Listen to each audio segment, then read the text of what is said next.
Dost možná si spoustu z vás pamatuje na Nikocada Avokáda. Je to youtuber, který se brutálně přežírá ve videích a fakt jako nezdravým způsobem, kdy kvůli tomu extrémně přibral a dostával za to hodně velkou bídu a nějak rezignoval totálně na život, nechtěl měnit svůj životní styl. A já jsem o tom dokonce dělal video 2 roky zpátky, kde jsem teda sám v té době ještě taky nebyl úplně v nejlepším tvaru, to si budeme. V té době se to tak nějak řešilo asi nejvíc, tady může tak, ne, to není Nikocado Avocado, to není on, tohle je on, proč vypadáme tak no hele, každopádně, prostě tady se podíváte, tak můžete vidět, že prostě nebyl úplně v tom nejlepším stavu, takhle nějak vypadalo jeho průměrné video, kde tam měli asi tak nějak tolik jídla. Tady dostal z toho jídla brečí, což je, vole, to už něco vypovídá. A dneska Sunny V2 vydal video o tom, proč už lidi Nikocado Avocado nezajímá, takže jdeme se na to podívat, já jsem o něm sám brutálně dlouho neslyšel, takže jsem zvědavej, proč se o Nikocadovi tolik nemluví. 2021, Nicocado's presence was basically inescapable. He was beefing with Penguin Zero, being satirized by Meat Canyon, and was even called out by PewDiePie. To byla legendární doba, to bylo furt tak nějak během covidu, ne? Nebo no. However, since being the talk of the town, people seem to have lost interest in Nikocado's shtick and are only watching the videos to confirm he's still alive. Nikocado's lost 3 main elements which had previously made him interesting, the first of which... Já jsem slyšel něco o tom, že on extrémně zhubl, ale pak vždycky, když to psali lidi někde na Twitter, tak já jsem se podíval na jeho YouTube kanál a vypadal pořád stejně, jak jsem si říkal, ok, dobrý, nějaký fake news, ale... možná se to reálně změnilo. Being, as mentioned previously, his conflict with other YouTubers. This began back in 2018 after PewDiePie first mentioned him. One of the biggest mukbang channels is Nikocado Avocado. And with the video gaining over 17 million views, Nikocado realized that conflict helped him grow. When PewDiePie reacted to me, I was like, oh, yeah. PewDiePie, yes, whatever, call me shameless, whatever, greedy, but every YouTuber low-key kind of thinks that, you know what I mean? He'd therefore lean into this by responding to James Marriott, although having noticed that drama increased... Když jsi YouTuber, tak jsou 2 věci, které v případě drama můžeš udělat. Můžeš to absolutně ignorovat, nevyjádřit se k tomu a lidi na to do 2 týdnů maximálně zapomenou. To je, bych řekl, zpravidlo tak úplně skoro vždycky. Leda, že, jsou tady výjimky, leda, že bys byl třeba Logan Paul, oskemoval své diváky, ten se k tomu teda prvně vyjádřil, ale třeba tak měsíce o tom snažil nemluvit a i po měsíci do něj lidi pořád ryli, takže tam na to jako lidi nezapomněli dodnes, je třeba tak snad už rok potom, co oskemoval ty své diváky, tak pořád mu to lidi vsouvají a jako hodně se těm dojebal reputaci, ale většinou, když to jsou nějaký menší kauzy, tak na to lidi, když o tom nemluvíš, tak na to lidi do pár týdnů zapomenou, úplně v pohodě. Takže jsou tohle 2 věci, co můžeš udělat, buď to o tom nemluvíš a lidi zapomenou, anebo právě jdeš napříč tomu dramatu a počítáš s tím, že to přinese nějaký čísla, ale samozřejmě potom musíš počítat s tím, že tě dost lidí za to bude nesnášet. Držíš dietu nebo jak to máš? Já mám jenom krabičkovou stravu, kde mám určitý počet kalorií za den a k tomu se snažím 4x, 5x do týdne mít nějaký pohyb, protože to fitko, tréninky a takže takhle nějak to držet. Ale jídlo za mě dělá fakt strašně moc. Plus jsem teda vyřadil sladký pití, a dávám si ho možná tak už tak v restauraci třeba občas, ale sladký pití a jídlo dělá fakt hrozně moc. Being covered by other YouTubers, Nikocado allowed his life to spiral out of control, alongside gaining over 200 Ty vole, neblázni.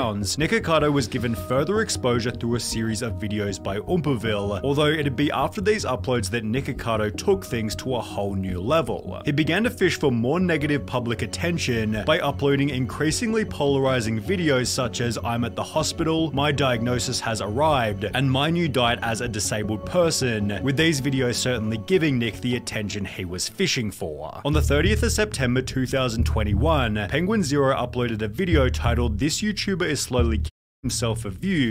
Jo, což bylo i přesně ta doba, kdy já jsem to své reakční video na to dělal taky. Tam byl hlavně problém toho, že Nikocado čím víc byl tlustej a čím víc hoven žral, tím lepší sledovanost měl u videí a tímhle zvláštním způsobem ho to motivovalo k tomu, aby dál jedl hovna a točil tady tyhle ty videa. Což je fakt asi nejhorší spirála, do které můžeš spadnout, podle mě. In which he'd show to over 16 million people Nikocado's absolute train wreck of a life. But then he started I identify as skinny. Oh. Tohle trička bych si měl koupit. to notice that the videos that gained a lot of traction were videos where he was just gluttonous and eating 1 million calories per sitting. This is what he used to look like in 2017. To je insane, to úplně jiný člověk. And then when the videos really started to gain traction, he gained over 200 pounds. He is Pro moje normální diváky, podíváme se, kolik je 200 pounds. 90 kilo, on přibral 90 kilo, to ti jebe. Ty vole, to já jsem si říkal, že to bylo špatné, když jsem přibral 10. Ty vole, to je ranec. is slowly himself and documenting the journey the entire time while having an understanding of exactly what he's doing.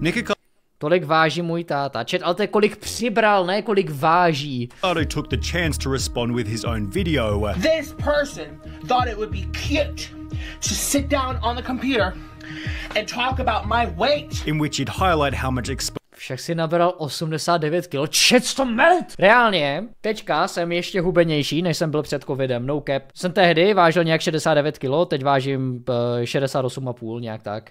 No cap, no cap. exposure he'd been given. Look at my page. You sent 20,000 people out like that to thumbs down my content. And everyone's emailing my manager. People are contacting my network. With Nikocado's response leading to another video from Charlie, reintroducing Nikocado to an audience of 15 million. Less than 1 month later, Meat Canyon posted his own video titled King of Mukbang, which not only exposed Nikocado to a further 20 million.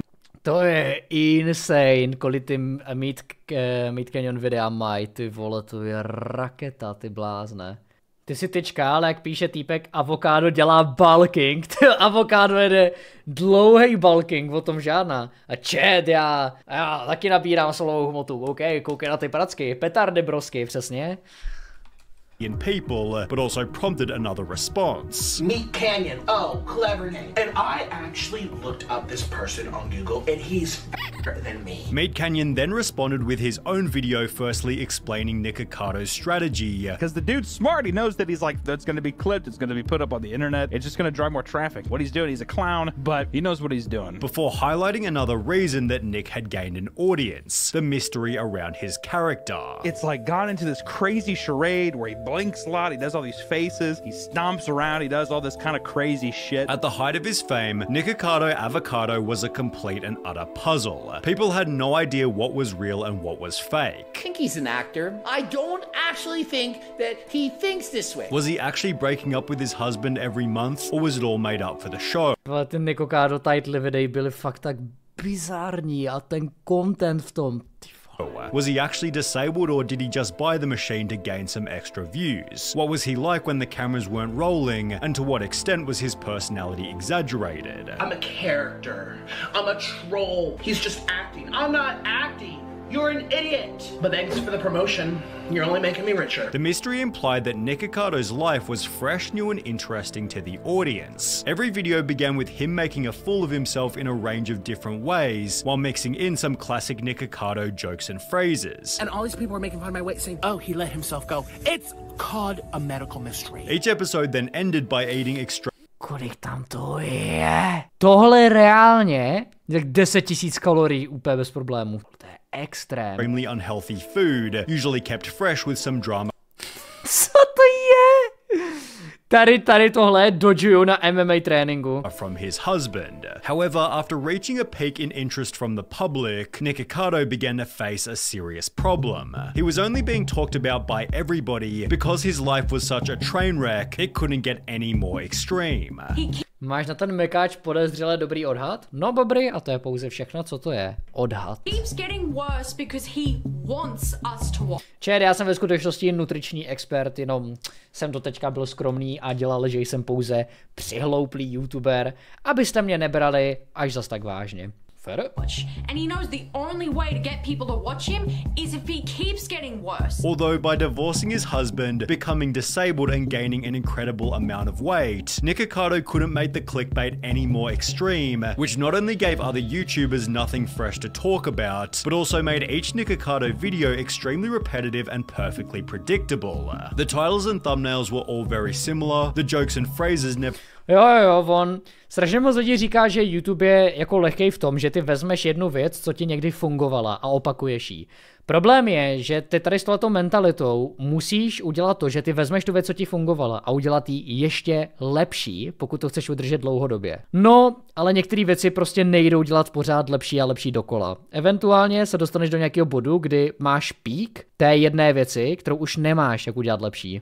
Never really changed, while the foods Nikocado would eat. Obzvlášť, když jde o jídlo, jo, prostě sežereš určitý počet jídla, už jako s tím nemůžeš jít dál. Didn't vary either.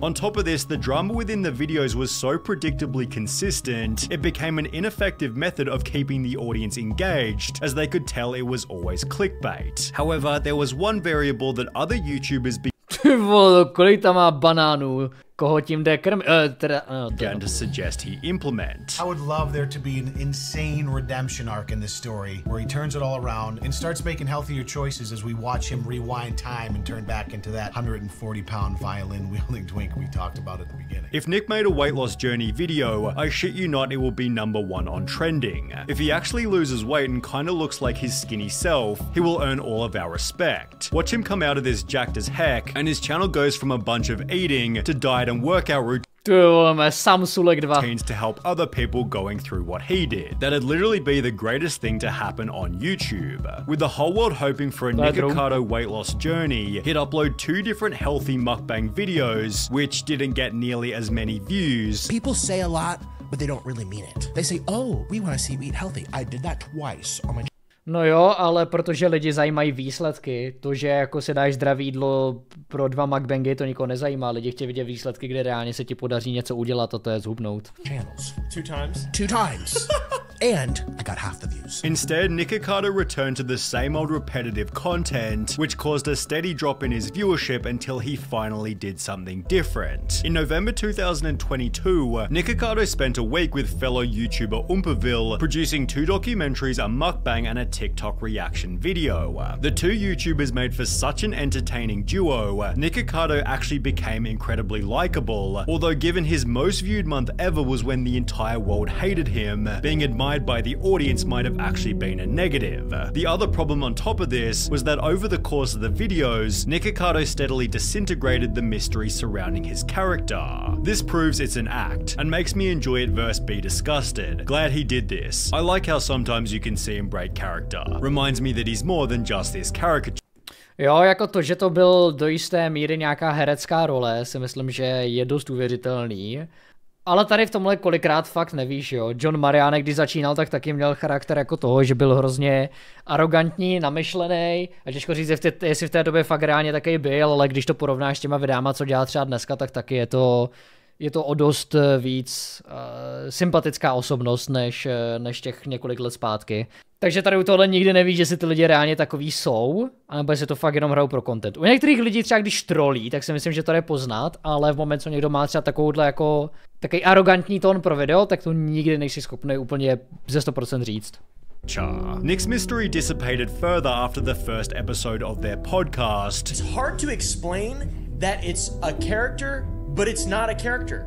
You are a character, but there's no character. That's the best way to put it. Which generated even more positivity, such as, these podcasts make me unironically like Nick so much. When he's not ruining his life and screaming, he's actually really funny. Behind the character, he actually sounds like a fun, cool person. However, these comments failed to correlate with a substantial increase in views. Nikocado had seemingly made a deal with the devil. The more hated he was, the more views he'd gain, and by choosing to walk down a more likable path, most of the hate watchers disappeared completely. This might have been furthered by another positive announcement a couple of months later. I lost 89 pounds, and look at my arms, oh my god.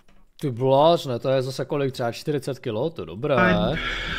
You don't even recognize me, I know. Although losing weight meant doing fewer mukbangs, which while being extremely positive for his health, was a negative for Nikocado's relevancy. During 2000 Taky pro jeho revenue, no. 21, arguably his most popular year, Nikocado uploaded 24 mukbangs to his main channel, which is exactly triple as many as the 8 uploaded in 2023. This becomes even more significant on his second channel, More Nikocado, where he uploaded 339 mukbangs in Podle mě měl místo mukbangů začít dělat reakční videa. Reálně zachránil by se. 2021 compared to just 15 in 2023. I've missed you a little bit. I know I don't post much anymore, but Ale upřímně, pokud to Nikocado vzal tak, že z toho prostě vykešoval co nejvíc, co to dalo a pak se zaměřil na svoje zdraví hlavně a dal to jako takovou primární prioritu, tak to respektuju. The problem with uploading fewer videos is that you fail to see where the genre is going, and the content therefore becomes substantially harder to innovate, which becomes obvious after looking at Nick's recent videos. His titles and thumbnails are still the exact same as... Ale jako pokud vydává pořád tak míň videí a pořád na to má třeba 2,5 milionu views, tak to je insane. Hlavně to je 45-minutový video, to bude cinkačka jak blázen. Ještě, že takhle dlouhý video, to podle mě... No dobře, to se super nedá vykalkulovat přesně, kolik to bylo vydělat takhle dlouhý video. Ale ve vyšších desítkách tisíc úplně bez problémů. Takovouhle cinkačku prostě za jedno video a teďka ten katalog těch videí na tom kanále má několik, to se hodně rychle nasčítá. As they were 3 years ago, while the introductions have barely changed either.